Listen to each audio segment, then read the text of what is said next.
Bienvenida, bienvenido a esta nueva exploración. Hoy tenemos sobre la mesa algo distinto, ¿verdad? Fragmentos que parecen sacados directamente de un diario personal muy íntimo. Sí, totalmente. Nos dibujan una vida entera. El día a día, las relaciones, el trabajo en una oficina gris, pero también reflexiones muy hondas sobre el amor, la pérdida, el sentido de la existencia, en fin. Sí, es una mezcla curiosa. Hay observaciones muy agudas sobre la vida en la ciudad, Montevideo concretamente, a veces con un humor un poco ácido, otras con una melancolía que cala hondo. Ujú. Vemos rutinas de oficina que segura que a muchos nos suenan, ¿eh? Dinámicas familiares bastante complejas. Y de repente, pues, el impacto de una relación que lo cambia todo. O eso parece, al menos. Exacto. Y lo fascinante es cómo estos apuntes, a veces casi telegráficos, ¿sabes?, nos permiten trazar un viaje emocional muy, muy potente. Sí, Vamos a seguir los pasos de este narrador anónimo, ver cómo navega su cotidianidad, esas interacciones que a veces son cómicas, casi, no sé, como de película muda, sí, un poco sí. y otras veces cargadas de una tensión subterránea. Y sobre todo, cómo una conexión particular parece ofrecerle un respiro, una especie de tregua, como él mismo la llama, en medio de una vida marcada por la rutina y el peso del recuerdo. Nuestra idea hoy es meternos de lleno en estas notas, sacar a la luz las ideas clave, los momentos más reveladores, esos detalles que a veces dicen más que páginas enteras, para intentar comprender un poco mejor el mundo interior de quien escribe.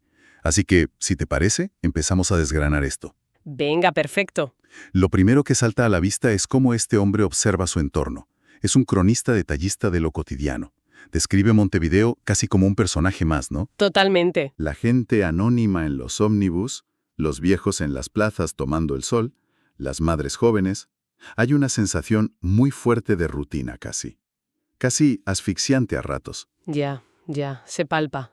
Me llamó la atención cómo describe la ciudad al amanecer, con la gente yendo a trabajar, y al atardecer, cuando vuelven. Dice que parecen dos ciudades distintas, una activa y otra, bueno, agotada. Es una observación muy visual, la verdad. Y esa rutina, claro, se traslada como una mancha de aceite al trabajo. Las notas sobre la vida de oficina son implacables. Sí, sí. Tenemos las típicas advertencias del gerente sobre el bajo rendimiento del personal, ¿sabes? Esa frase hecha, Que suena a disco rayado, ¿verdad? totalmente. Y el narrador la recibe con una ironía interna bastante afilada. O las pequeñas rencillas casi infantiles entre compañeros, como Suárez y Martínez. Eso es muy típico también. Y luego está esa búsqueda desesperada de algo, cualquier cosa, que rompa la monotonía. Como lo de contarle los lunares a la compañera, a Avellaneda. Es que eso es tremendo. Ya ves. Anota con precisión casi científica. 5 lunares chicos y 3 lunares grandes. Parece una tontería, pero no revela una especie de vacío existencial. Una necesidad de fijar la atención en lo mínimo para no pensar en lo grande. Totalmente. Es un mecanismo de defensa contra el tedio absoluto, yo creo. Pero ojo, que la rutina no elimina la tensión real, ¿eh?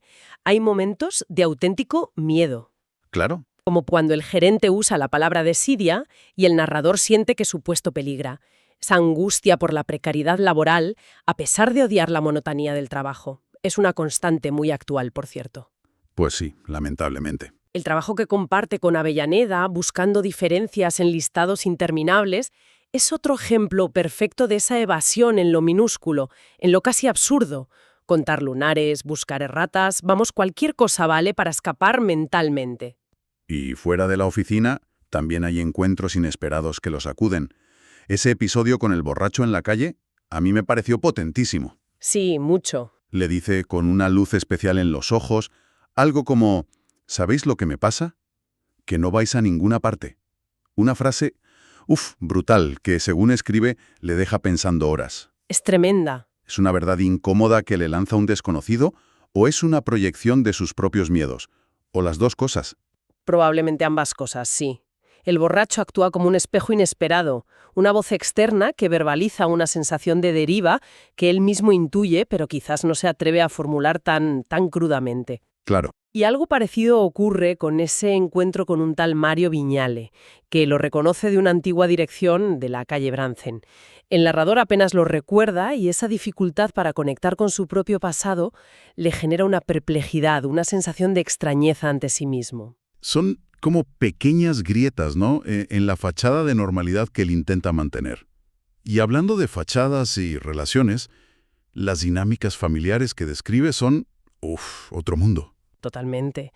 Se palpa la tensión, la comunicación es casi siempre indirecta, llena de silencios incómodos o comentarios con doble filo. Sí, sí.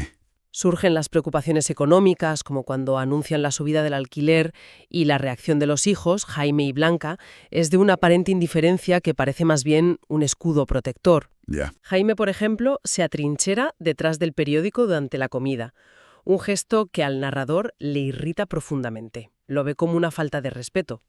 Hay una anécdota que me parece genial para ilustrar esa tensión, la de la sopa desabrida. ¿Ah, sí? Jaime se queja y Blanca, la hija, le responde con un sarcasmo helado. Ahí tenés la sal, a 10 centímetros de tu mano derecha. Tremendo. Y remata. ¿Querés que te la alcance?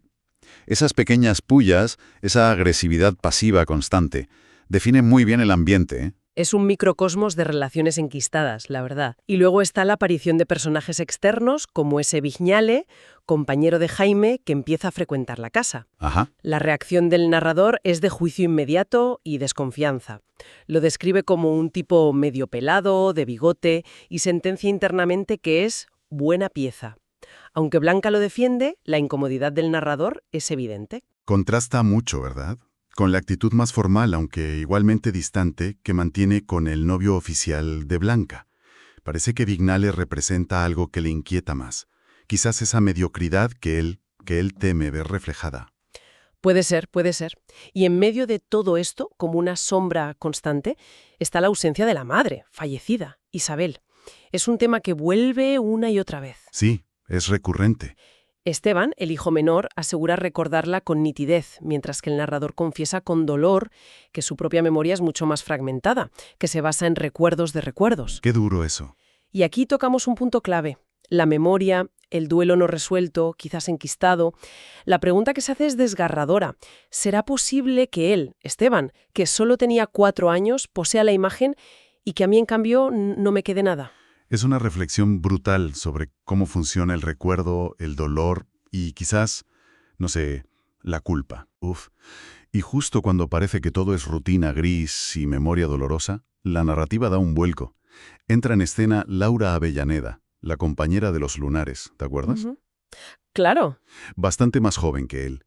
Y la relación con ella se convierte en el nuevo centro de gravedad de su vida y del diario. Empieza, como decíamos, con esas interacciones laborales, la curiosidad por sus lunares. Sí. Incluso hay un comentario un poco atrevido por parte de él sobre quemarle uno, y ella se pone colorada. Al principio él la mira casi con superioridad, ¿no? Pensando que ella no sabe que él es la corrección en persona. Pero esa dinámica inicial cambia radicalmente. El diario detalla el avance de esa relación con una precisión casi obsesiva. Sí, es verdad. Desde la decisión de buscarla fuera del trabajo, refiriéndose a ella como la mujer del codo, después de verla reír a carcajadas en la calle o con un amigo y no atreverse a interrumpir. Qué detalle ese, ¿eh?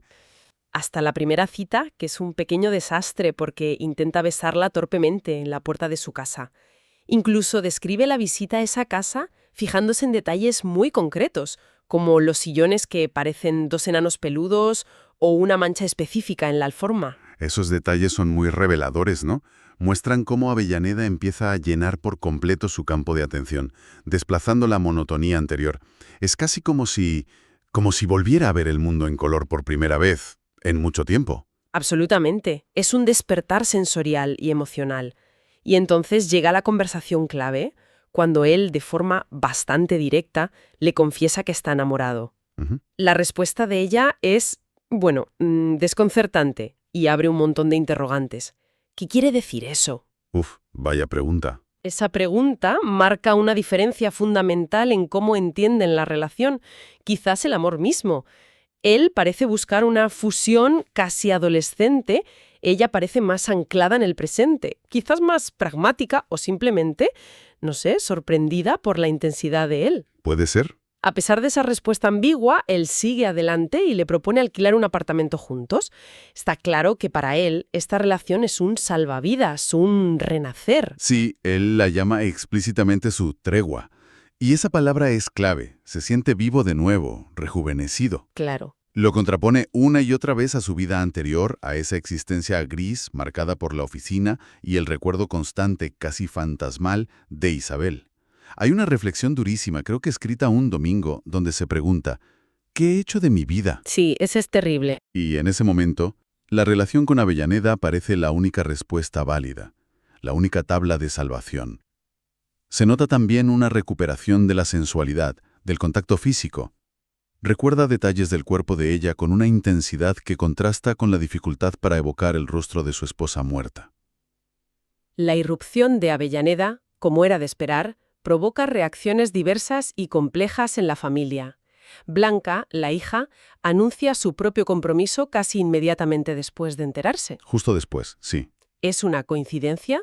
¿Una forma de marcar su propio territorio? ¿Una especie de competencia inconsciente? No se sabe. ¿Quién sabe? Jaime, el hijo práctico, va directo al grano y le pregunta por sus intenciones, por el futuro de esa relación.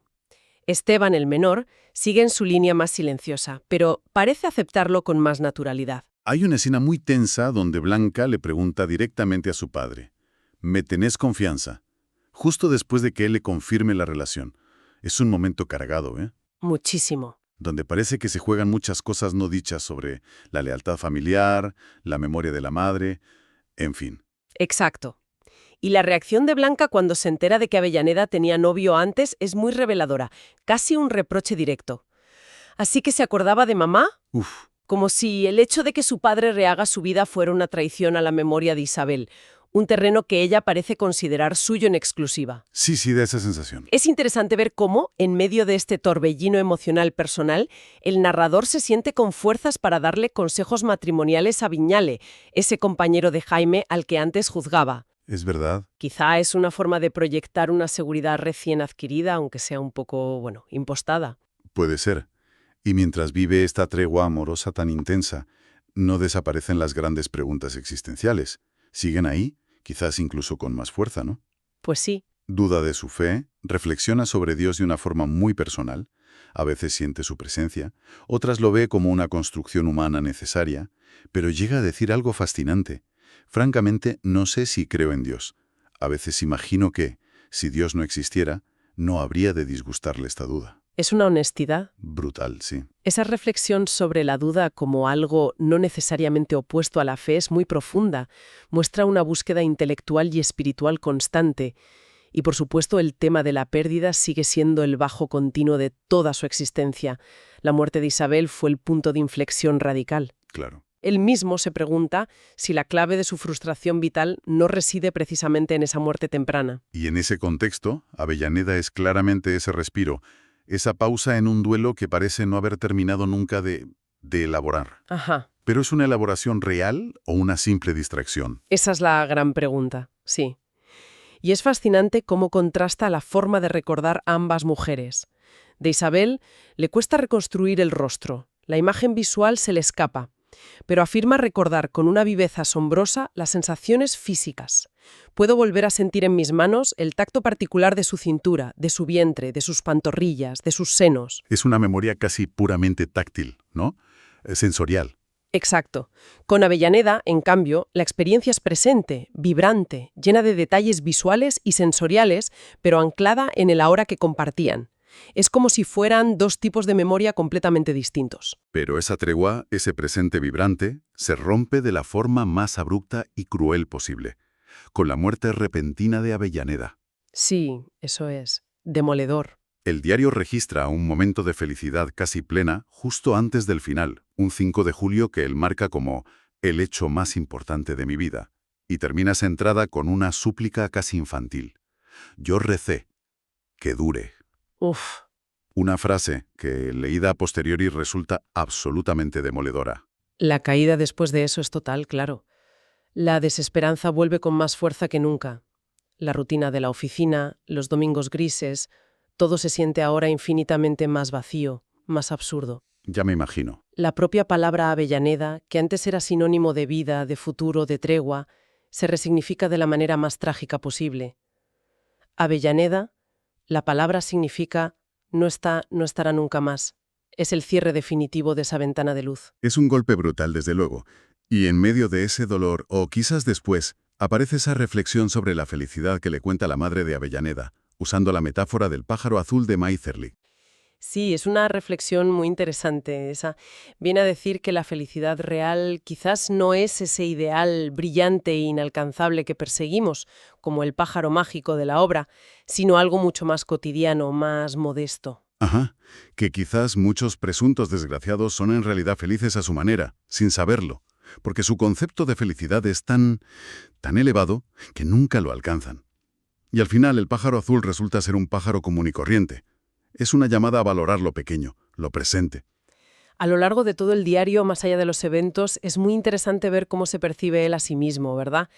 Es muy consciente de que envejece. Hay una escena frente al espejo al cumplir 50 que es bastante dura. Sí, y sobre todo, es consciente de lo que él llama su mediocridad.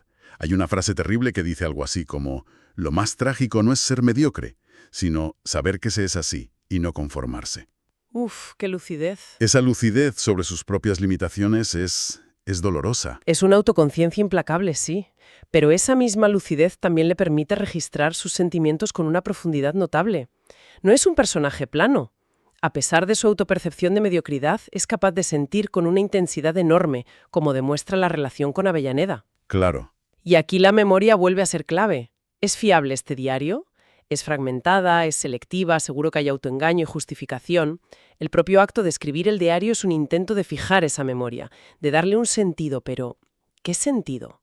¿El real o el que él necesita construir? Ese contraste entre el recuerdo vívido y sensorial de Avellaneda y el esfuerzo casi arqueológico por reconstruir a Isabel es un ejemplo perfecto de esa selectividad de la memoria, ¿no? Totalmente. ¿Es solo el tiempo que ha pasado o es que la intensidad de la tregua realmente eclipsó el pasado de una forma casi defensiva? Es una pregunta que el diario deja abierta, desde luego. Y también queda muy claro el abismo entre su mundo interior riquísimo en reflexiones, dudas, emociones complejas y cómo se muestra al exterior. Sí, sí. Sus interacciones suelen estar marcadas por la formalidad, por una ironía un poco distante o por silencios calculados. Casi podemos leer sus pensamientos, a menudo críticos o disonantes, mientras mantiene conversaciones aparentemente normales. Como en ese encuentro con Aníbal, el viejo amigo que ha perdido toda la alegría de vivir. Ajá. El narrador nota el cambio, ese pesimismo vital, y aunque siente cierta compasión, también se distancia interiormente, como si temiera contagiarse. Claro, pone una barrera. O las conversaciones internas que mantiene mientras escucha a la anciana en el tranvía despotricar contra el divorcio, o incluso en la dificilísima conversación con la madre de Avellaneda después de su muerte. Ese diálogo interior es una constante que enriquece enormemente la lectura. Al final, estos fragmentos nos han permitido asomarnos a una vida compleja, marcada por una pérdida temprana que parece haberlo definido todo, por la rutina aplastante del trabajo de oficina y por una búsqueda constante, a veces casi desesperada, de sentido, de conexión. Sí. La relación con Avellaneda es, sin duda, el eje sobre el que gira la última parte de su vida registrada. Esa tregua luminosa, intensa, pero terriblemente frágil. Hemos sido testigos de su lucha interna con el paso del tiempo, con la soledad, una soledad profunda, incluso estando rodeado de su familia o compañeros, con esas relaciones familiares y laborales llenas de tensión no resuelta y con sus dudas existenciales sobre Dios, el amor, el propósito. Muchísimas cosas. Lo que más impacta quizás es esa honestidad descarnada, a veces brutal, sobre su propia mediocridad percibida, sobre el deseo que resurge inesperadamente y sobre el dolor que parece ser la única constante. Sí, y esta exploración nos deja flotando una pregunta importante sobre la naturaleza de la felicidad y del amor, especialmente en la madurez, cuando ya se carga con un bagaje considerable de vida, de pérdidas. Claro. Son solo eso, destellos fugaces, treguas, en medio de una existencia fundamentalmente gris, como la que vivió el narrador. ¿O es posible construir algo más sostenido, algo que eche raíces, a pesar del peso del pasado y de la certeza inevitable del final? Quizás la respuesta, o una pista, esté en esa misma reflexión sobre el pájaro azul que comentábamos antes. Tal vez la felicidad no reside tanto en buscar grandes éxtasis o relaciones perfectas que nos salven, Claro. sino en aceptar la complejidad de la vida, con sus rutinas, sus pérdidas inevitables, pero también con esas inesperadas treguas, esas luces que a veces se encienden donde menos lo esperamos. Una aceptación lúcida de las luces y las sombras. ¿Podría ser? Sin duda, algo en qué pensar. Gracias por acompañarnos en esta inmersión. Gracias.